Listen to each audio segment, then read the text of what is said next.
step daily morning practice as outlined by the Big Book of Alcoholics Anonymous.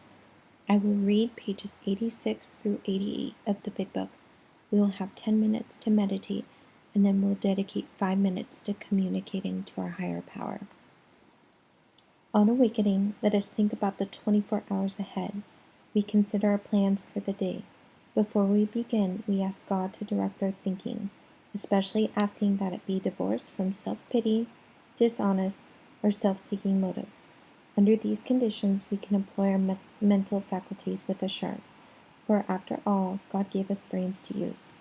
Our thought life will be placed on a much higher plane when our thinking is cleared of wrong motives. When thinking about our day, we may face indecision.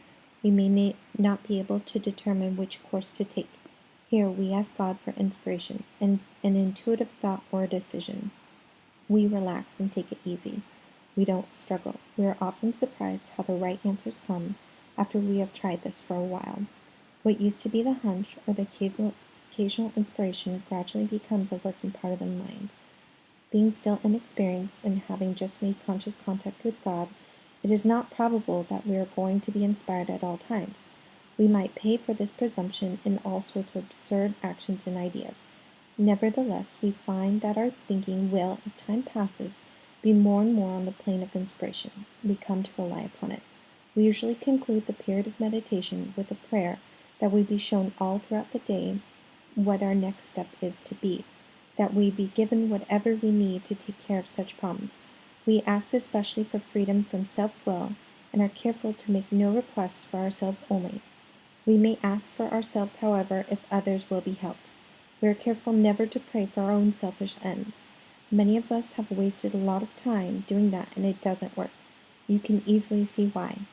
As circumstances warrant, we ask our wives or friends to join us in the morning meditation. If we belong to a religious denomination which requires a definitive morning devotion, we attend to that also. If not members of religious bodies, we sometimes select and memorize a few set prayers which emphasize the principles we have been discussing. There are many helpful books also. Suggestions about these may be obtained from one's priest, minister, or rabbi. Be quick to see where religious people are right. Make use of what they offer. As we go through the day, we pause, when agitated or doubtful, and ask for the next right thought or action. We constantly remind ourselves we are no longer running the show, humbly saying to ourselves many times each day, "Thy will be done." We are then in much less danger of excitement, fear, anger, worry, self-pity, or foolish decisions. We become much more efficient. We do not tire so easily, for we are not burning up energy foolishly as we did when we were trying to arrange life to suit ourselves. It works. It really does. We alcoholics are undisciplined, so we let God discipline us in the simple way we have just outlined. But this is not all. There is action and more action. Faith without works is dead. The next chapter is entirely devoted to step 12. As we embark on our 10-minute meditation, the Big Book reminds us of two things. One, to ask that higher power show us the way of patience, tolerance, kindliness, and love, page 83. And two, to ask what we can do each day for the man who is still sick, page 164.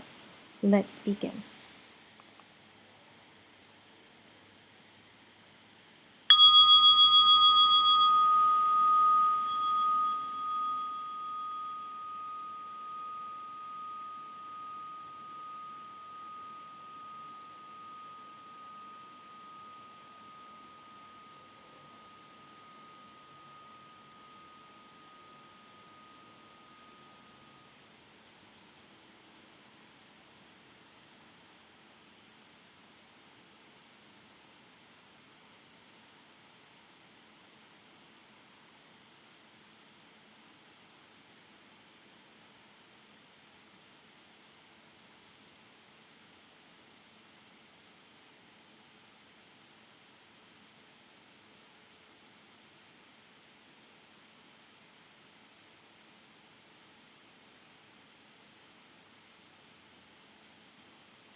We conclude the period of meditation with a prayer that we be shown all through the day what our next step is to be, that we be given whatever we need to take care of such problems.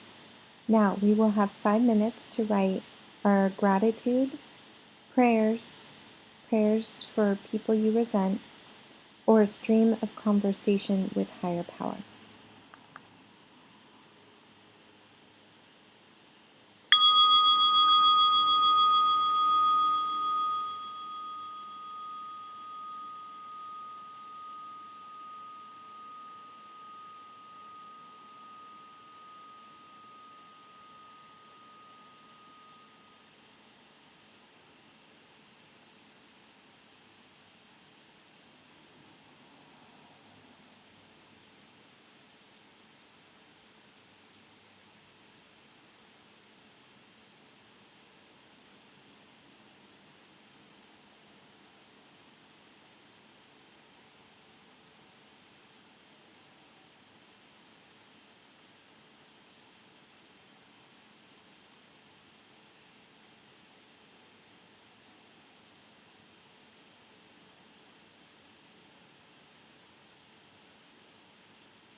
May higher power bless you and keep you until we meet again in 24 hours.